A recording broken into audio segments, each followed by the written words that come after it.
ഗാന്ധിയുടെ പ്രതികരണം. ഡൽഹി തിരഞ്ഞെടുപ്പ് ഫലം കോൺഗ്രസിന് പാഠമാണ്, വിജയിച്ചവർക്ക് അഭിനന്ദനങ്ങൾ എന്നുള്ളതാണ് പ്രിയങ്ക ഗാന്ധിയുടെ. പ്രിയങ്ക അതിന്റെ കൂട്ടത്തിൽ നേരത്തെ കേരളത്തിൽ പ്രതികരണം ചോദിക്കുമ്പോൾ പറയുന്നുണ്ടായിരുന്നു, കേരളത്തിലെ കോൺഗ്രസ് പ്രവർത്തകരെയും നേതാക്കളെയും കണ്ട് രാജ്യത്തെ മറ്റിടങ്ങളിലെ കോൺഗ്രസ് ഘടകങ്ങൾ പഠിക്കണം. എൻ്റെ തിരഞ്ഞെടുപ്പ് കാലത്ത് ഞാൻ നേരിൽ കണ്ടതാണ് എങ്ങനെയാണ് ഇവിടെ പ്രവർത്തിക്കുന്നത് എന്ന് തിരഞ്ഞെടുപ്പ് കാലത്ത് അങ്ങനെ കൂടി പറയുന്നുണ്ട്. കേരളത്തെ കണക്ട് ചെയ്താണ് പ്രിയങ്കയുടെ പ്രതികരണം. പിന്നെ മറ്റൊരു കാര്യം, 6.32% കോൺഗ്രസിന് ഡൽഹിയിൽ ഈ നിയമസഭാ തെരഞ്ഞെടുപ്പിൽ കിട്ടിയ വോട്ട്. തെരഞ്ഞെടുപ്പ് കമ്മീഷന്റെ ഇപ്പോഴത്തെ കണക്കനുസരിച്ച് അതായത് 4,31,731 പേർ.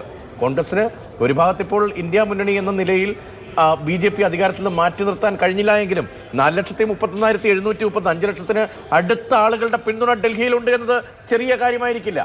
യെസ്, നമുക്ക് അർജുൻ കൂടെയുണ്ട്. അർജുൻ ആപ്പിന്റെ ഓഫീസുകളിലാണ് ഉണ്ടായിരുന്നത്. കെജ്രിവാളിന്റെ വസതിക്ക് മുൻപിലേക്കും അർജുൻ പോയിരുന്നു. അർജുൻ, ഒരുപക്ഷെ പരാജയപ്പെടാമെന്ന് വിചാരിച്ച ആം ആദ്മി പാർട്ടി പ്രവർത്തകർ പോലും കെജ്രിവാളും സിസോദിയയും ഒരുമിച്ച് തോക്കുമെന്ന് വിചാരിച്ചിട്ടുണ്ടാകില്ല. അടുത്ത നിരാശയിലാണോ? എന്തുകൊണ്ട് തോറ്റുവെന്ന് ആ പ്രവർത്തകർ പറയുന്നു.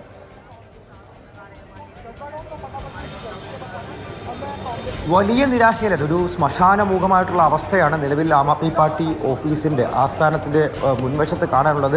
ആദർശിയുടെ വിജയം എന്ന് പറയുന്നത് ഒരു ആശ്വാസം മാത്രമാണ്. അവർക്ക് എന്തു പറഞ്ഞും സമാശ്വസിപ്പിക്കാൻ പറ്റാത്ത, അല്ലെങ്കിൽ ഒരു സാറ്റിസ്ഫാക്ഷൻ കിട്ടാത്തൊരു അവസ്ഥയുണ്ട്. അവർ ഏറ്റവും കൂടുതൽ ആരാധിച്ചിരുന്ന അരവിന്ദ് കെജ്രിവാൾ ആയിക്കോട്ടെ, മനീഷ് സിസോദിയ ആയിക്കോട്ടെ, സൗരഭ് ഭാരദ്വാജ് ആയിക്കോട്ടെ, ഇവരെല്ലാവരും പരാജയപ്പെട്ടു പോയിരിക്കുന്നു. പക്ഷേ ഗ്രൗണ്ട് ലെവലിൽ ഇറങ്ങി കളിച്ച ഒരു നേതാവ് ഗോപാൽ റായ്, അദ്ദേഹം 20,000-ലധികം ഭൂരിപക്ഷത്തിൽ മികച്ച വിജയം കാഴ്ചവെച്ചിട്ടുണ്ട്. ഒരു വശത്ത് നോക്കിക്കഴിഞ്ഞാൽ ആം ആദ്മി പാർട്ടിയുടെ നിലനിൽപ്പിന് തന്നെ ഭീഷണിയാകുന്ന തരത്തിലാണ് പ്രധാനപ്പെട്ട നേതാക്കൾ എല്ലാവരും തകർന്നടിഞ്ഞിരിക്കുന്നത്. ഈ പാർട്ടി ഡൽഹിയിൽ പരാജയപ്പെട്ടാലും ഒരുപക്ഷെ അരവിന്ദ് കെജ്രിവാൾ ജയിക്കുകയായിരുന്നെങ്കിൽ അദ്ദേഹത്തിന് ഒരു വിശദീകരണം ഉണ്ടാകുമെന്ന് ഇവിടെ അറിഞ്ഞിരുന്നു. അതിനുവേണ്ടിയുള്ള ഒരുക്കങ്ങൾ സ്റ്റേജ് കെട്ടി നടത്തിയിരുന്നു. അദ്ദേഹം ഇവിടെ വന്നൊരു പ്രസ്താവന നടത്തുന്നതെല്ലാം തന്നെ വിചാരിച്ചിരുന്നു. പക്ഷേ അദ്ദേഹത്തിനും അടി തെറ്റിയിരിക്കുന്നു. അദ്ദേഹവും പരാജയപ്പെട്ടു പോയിരിക്കുന്നു. ഈ സ്റ്റേജും ചെയറുകളും, ഒഴിഞ്ഞു കിടക്കുന്ന ചെയറുകളാണ് എൻ്റെ ഒരു വശത്ത് കാണാൻ സാധിക്കുന്നത്. അതെല്ലാം തന്നെ അനാഥമായി കിടക്കുകയാണ്. ഇനി ഇവിടേക്ക് ആരും വരില്ല എന്നൊരു അവസ്ഥയിലേക്ക് എത്തിയിരിക്കുന്നു. അത്തരത്തിലുള്ള പ്രതികരണം നമുക്ക് കേൾക്കുന്നുണ്ട്. അല്പം മുൻപ് ആം ആദ്മി പാർട്ടി കൺവീനറായിട്ടുള്ള അരവിന്ദ് കെജ്രിവാളിൻ്റെ വസതിയിലേക്ക് രാജ്യസഭാ MP കൂടിയായിട്ടുള്ള സഞ്ജയ് സിംഗ് വന്നിരുന്നു, അദ്ദേഹവുമായി ചർച്ച നടത്താനൊക്കെ ആയിട്ട്. പക്ഷേ എല്ലാ പ്രതീക്ഷകളും വിഫലമായിരിക്കുന്നു. ഏതൊക്കെ തരത്തിൽ മധ്യവർഗത്തിനിടയിലേക്ക് ഇറങ്ങിച്ചെന്ന് പ്രചാരണം നടത്തിയിട്ടും വാഗ്ദാനങ്ങൾ, BJPയുടെ വാഗ്ദാനങ്ങൾക്ക് മുന്നിലും ഒപ്പം തന്നെ അഴിമതി ആയുധമാക്കിയുള്ള പ്രചരണത്തിന് മുന്നിലും അവർ തകർന്നു പോയിരിക്കുന്നു.